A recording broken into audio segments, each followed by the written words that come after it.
नमस्कार प्रणाम अहाँ सब मिथिलावासी के हम अहाँके छोट भाई डी के राजा करै छी। और आइ अपना हम स्टूडियो में छी मैथिली वैष्णवी रिकॉर्डिंग स्टूडियो छै एगो हमर, और एगो के नाम छी MS मैथिली एक्सप्रेस।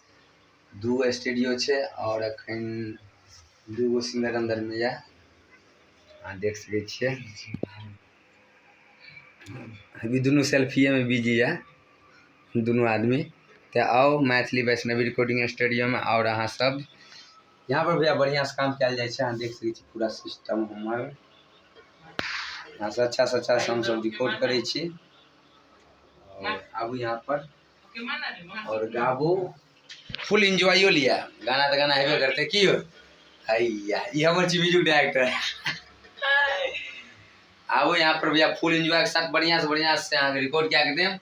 और कुछ है बीच में बवाद चले किनको लेके तो लिए कोई बात नहीं, यहाँ पर बिंदास आबू गाबू। जय मिथिला जय बिहार। और हमारे चैनल पर सब ध्यान देवे, DK मिथिला एक्सप्रेस यूट्यूब पर सर्च करबे एगो चैनल है, एगो चैनल जे पर लाइव देखबे अहाँ सब MS मैथिली एक्सप्रेस है। सब है लाइव देखू और शेयर कमेंट लाइक जे है क्या देवे अहाँ सब। जय मिथिला जय बिहार जय हिंद। हटे भैया सब।